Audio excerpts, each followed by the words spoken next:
Welcome back to the channel, guys. I kind of forgot this channel existed, and well, I got a special treat for you today. You guys are going to see what real obsession looks like when it comes to recumbent bicycles. As you can tell from the thumbnail, that's a hefty amount of bikes I've built over the years, close to about 25 years. And we're going to go through these today, and at least to the pictures I do have, and tell you what I built, why I built it, and what the hell I was thinking when I built it. Just to give you guys some quick context, when I was in my early 20s, I was working in a place and I found a magazine with a Fruitopia ad on the back. And it had these chopper-looking bicycles. You couldn't see the whole thing. You could tell by the angle the bikes were facing that they were kind of sitting low and sitting back. And I was like, you know what? I could do that. I went home and I built, I don't know, a crude version of a recumbent bike. And I took it for a ride and realized, I'm like, why the hell are not all bicycles like this? And then I was hooked. And then from that day on, over the next 20 plus years, I tried to create every single version I could because I didn't have the money to go out and buy a real recumbent bike. But we are going to be doing some more builds for this channel. Some of them may not be recumbent bikes. I'm going to work on a chopper, and I would like to work on like a wheelie recumbent trike. I think would be pretty neat. But without further ado, here we go.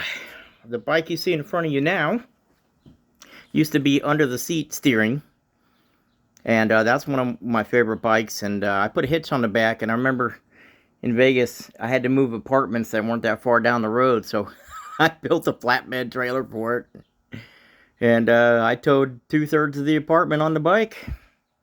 But that was one of my favorites there, the long wheelbase. Moving on, I was trying to copy, I don't know, man, an Optima or Red Baron or something. So most of these bikes you're going to see are in square tubing, because I do not own a tubing bender, and I don't own a tubing notcher, and square tubing just, I don't know, it just works better for me. This is also front wheel drive. This is a twisting chain design. There's another front wheel drive one called a moving bottom bracket design, which I built too. This one didn't work as well as I hoped it would. And a lot of these bikes are going to have similar parts, because back then I would just build it and not be happy, or play with it for a while and I'd tear it apart and I'd use the same parts. But this one right here, there was two different versions of it. It was rear wheel drive and front wheel drive. It wasn't bad. It was a little heavy, but this bike right here used to be something else. I think that was probably a 16-inch wheel up front and a 26 in the rear. Yeah, almost definitely. You could tell by a lot of my handlebars back then. I didn't buy them. I just took square tubing and chopped off the, where the stem was, and welded it to it and slid the top in right there, and voila, instant recumbent handlebars. These are all the pictures that I have of recumbent bikes. There's a lot of bikes I never took pictures of. I mean, this was an obsession. But here's a perfectly good vintage, I think that was a dyno. And this one wasn't bad. It was light, and it got the job done. Short wheelbase. Anybody could do this one right here. It only needed a couple guide wheels. I think I pissed some people off when I chopped that bike up, but yeah, whatever. This one was one of the first ones I built. 20 in the rear, 16 up front. Chain guide wheels all over the place. I swear, in my early 20s, I used to drag race people with this bike. And I don't know whether the gearing was just perfect. I don't know. I have no idea, but this is one of my favorites back then. This bike's, I don't know, probably like 25 years old, something like that, 24 years old. So I started building in my early 20s, and I mean early 20s, like maybe 21, 22 or something, and I'll be 48 this year. So this one here was my first attempt at doing, I don't know, like a double steering rod up front. That wasn't necessary. You just need one rod. You don't need two. The fork was a little too raked on this one, which made the steering kind of iffy. The rest of the bike wasn't too bad. I had some kind of weird obsession with storage boxes on the back. And yeah, huge ass motorcycle trunks for no reason. Let's see, what do we got here? Here's one built dual 26-inch wheels. I don't know. I have this thing for welding a bar off the side, and then I put my little shifter lever there instead of running it all the way up to the handlebars. I don't think I ever completed this one. I mean, it worked. Maybe it didn't work as good as I hoped it was. Got a trike. I remember I damn near flipped over backwards, and the only thing to save me was this rack right here. But I would like to build a version of this where the seat's down low. I have a chopper fork, and the seat's far enough back that my center of gravity, when I pedal real hard, would lift up and wheelie. But if you guys never seen a ghost ring before, right here where my finger is, the chain, I had no adjustment between these two sprockets, and the chain was just a little loose. So I just put a sprocket in there, and it's hilarious because people would look at that and they're like, I don't understand. How does this stay in position? I mean, it's an easy enough concept how it stays in position. It rolls on top, rolls on the bottom, therefore it never goes anywhere inside the chain. But yeah, that was interesting. This is one of my favorites here. This is a real early model I had. 20-inch wheels, chopper. When you wheelied on this thing, yeah, you saw the sky, and that was about it. But everybody in the ghetto neighborhood they all love this bike. It had adjustable sliding seat right here. I don't know. I love the grips, the handlebars, the look of it. I just put some square tubing over the fork, extended those out. Here's another trike. This thing, oh, I used to call this the drunk trike because it had a, you can't see it in the photo, but it had a, well, you know what, maybe you can. There's a lever right here where my finger is, and it would, had a rod that'd go back to the rear tire, so this would be a rear steered trike, and it was front wheel drive, you can see right here. And the problem was, you get going down the road and you'd forget, you forgot which one was left and which one was right, and you'd pull that the wrong way, and it'd spin, and it'd flip you over. I know I've wrecked on it. I've had that thing on top of me. It's a good time. Let's see, we got the next one here. I like this one a lot. This wasn't too bad. It had just about everything. I have no idea why I cut the fork at an angle like that, moved it forward, but it seemed to work all right. I mean, I built my own frames, my own handlebars, my own seats. I built my own forks. And, you know, I'll use store-bought parts too. I'm not above that. This one here used to have a big old swing arm right here. It used to come all the way down with suspension, and you'd fall off with a thud, and then you'd fall off the back of the tire, and it's like right on a cloud. In fact, I have another photo of it right here. It's also front-wheel drive, twisting. And you know what, guys? Feel free to use any of these designs and inspire yourself. I'm assuming people that watch this channel love recumbents as much as I do. So, alright, here we are. Big ass swing arm. The little tiny shock on the back. These are my least favorite designs with the front wheel drive. I like to move the bottom back and once better. Alright, here's another favorite of mine. God, I pedaled this all over town. I lived in Vegas all over for years. I live in southern Utah now, but I used to live in Henderson. We'd get up on the bike trail in the middle of the night. We'd go around to Boulder City and eat snacks at the gas station with a couple other guys I knew. They usually rode a couple of the bikes I built, but this one's super simple. I think there might have been 2-inch square box tubing. So the majority of these thicknesses of metal are usually about 0.65. Is what I was buying down in Vegas. You know, it's thin enough, but thick enough to weld on. Over here in southern Utah, every time I go to the steel place over here, the lowest they offer me is an 0.83 thickness. So, and when I build custom motorcycles, because I build recumbent motorcycles also. If you guys want to check those out, The website's Custom Bikes and Trikes. And you should see a lime green recumbent motorcycle in the icon. But you can go over there and check out my recumbent motorcycles. Love this bike. Simple. I would like to replicate this again when I get around to it. Going over here, I don't know what the hell what happened there. This thing was terrible. Just utter garbage. Too short of a wheelbase. The handlebars were... it was all bad. All bad. Moving on. This one right here is another one I didn't finish. I don't know. I think I was trying to replicate that dyno, and it just didn't work out. So here's one of the only well, I've had a couple store-bought recumbents, but this was a Easy Racer, I think. It's one of their cheapest models. $700 back at the time, but I had gotten this bike and it was normal, and then I decided I wanted to see what putting a steering wheel on it would look like, and well, I did. If you guys ever build anything with a U-joint in it, whatever you use for God damn it, I can't talk, U-joint, you have to make sure there's no slop, because what happens is your input and steering, if it has a delay, it'll kill you. Like it'll just straight take you out. Like that's why your steering needs to be pretty precise. When I don't know, especially when you got any kind of remote steered rods on your bikes. Just trust me on this.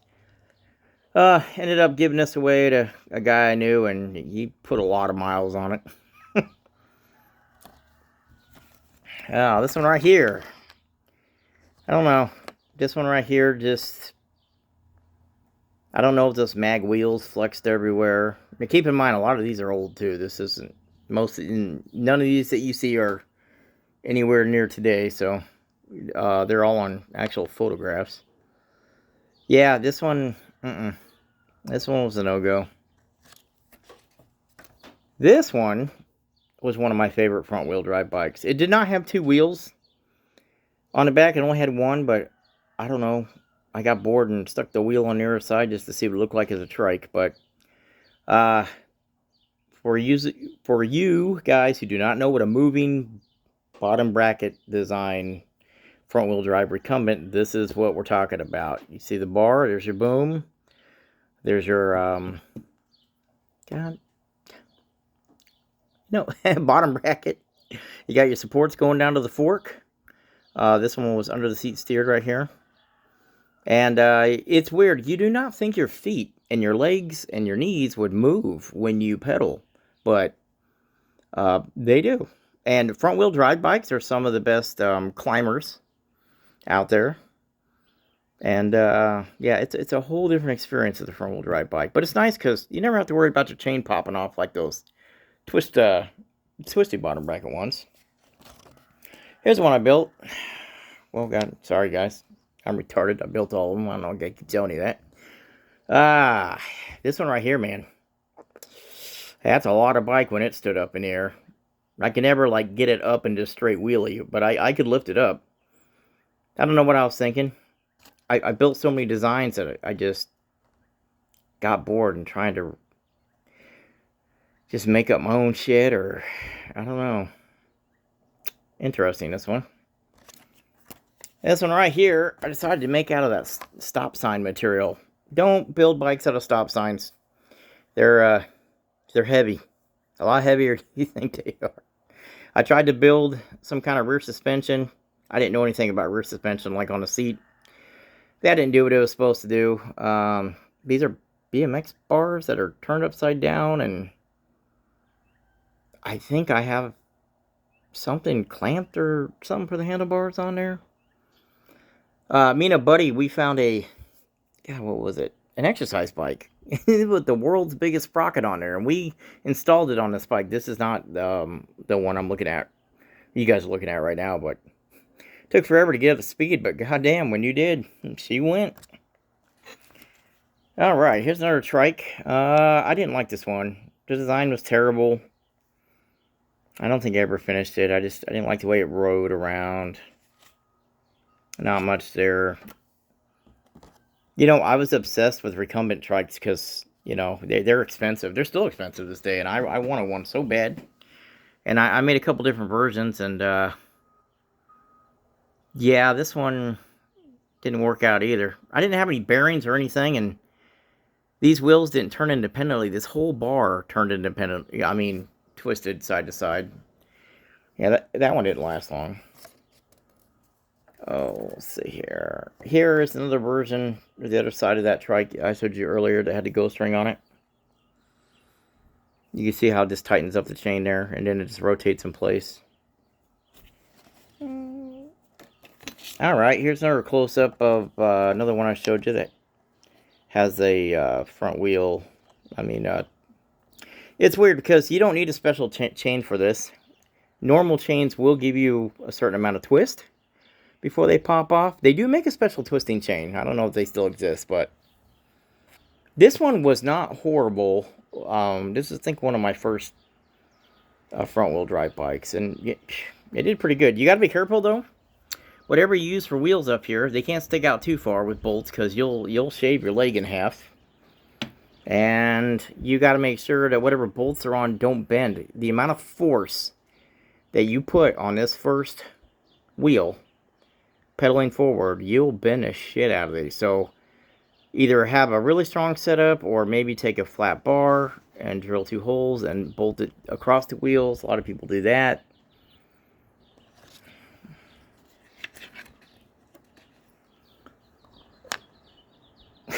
I don't know what I was smoking when I built this one. Definitely something.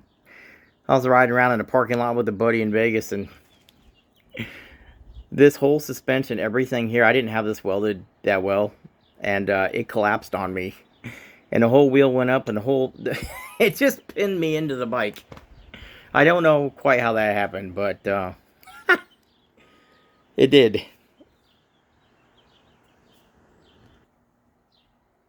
Alright, we're back. Sorry, I had to go find some more photos. This one right here, long wheelbase, recumbent. And I did motorize some of these. I got a little weed eater engine or something in the back with a little friction wheel. I can tell you firsthand, friction wheels suck. They end up just burning a hole in your tire. Most of the time, you end up losing torque and traction and the whole 9 yards. Just take it from experience. Alright, remember when we were talking about that dinner plate sized looking sprocket? Here it is. Massive sucker. Oh yeah, and then that was back before it got painted yellow, and I don't know. That seat looks like it's out of control too. Here's one that used to be a real long wheelbase. This frame used to sit on the ground. This was up here, and then I had a bar coming out here with the front end. It looks funky, but this bike worked extremely well. I don't really know why. It just did. This is one of my favorites. Alright, back to the first bike I showed you. That said used to under the seat steering. Here it is. This is one of my favorites of all time. I would like to replicate this bike somehow and paint her pretty colors. And this one had a steering rod that goes all the way to the front fork. And it, Kitty, what are you doing? Get off me. Yeah, definitely one of my favorites. This is another one of my favorites. Man, this one worked fucking amazing. Everything was... if I had to do it all over again, the handlebars would probably be a little different, but the angle of the front fork was good. The stiffness was good. Obviously, you could tell it was a regular bicycle frame that I modified a lot. Big ass motorcycle trunk, as usual, per whatever. But man, this one, this is a solid rider. Here's one of my favorites. This is old. This one right here, man, I'm too big now to sit on a, bicycle seat and be able to pedal around. But man, back then, shit, dude, everything worked. I think I added the headrest as an after effect, I guess, but what else we got here? This one I built for a buddy of mine, It was just doubled up square tubing, had a set of bicycle pegs in the rear, and 16 up front, 20 in the rear, and the crank was bent. You can see the crank. And he drove the living piss out of that thing all over town and would throw people on the back of his pigs. And yeah, he loved that thing. Now, I have some other pictures that are not recumbent bikes. They're bobbers and choppers and stuff like that. I won't show you those today, but I hope you guys enjoyed my 25 plus years of obsessions. And like I said, feel free to, especially if you're a home builder, like, I don't know what it is, but man, building bikes is fun. Use any of these designs for anything, and you know, play at your own risk, I guess. But I will have another video probably before too long. I got to get a stick of metal. I'm going to take this right here. This is my dirt jumper. I don't know. I thought I could relive my BMX glory days, but to be honest, on wheels that big, even, you know, just going over, it's terrifying. But in the effort to save some cash, and that is a steel frame, I could use that rear wheel, the bottom bracket, the head tube, the fork, and I'm going to give me some square tubing, build me a little drop frame, and that should be the next project on the channel. I probably won't finish it, make a video. I'll probably make a couple videos of it, but anyway, guys, I am signing off, and have a good day.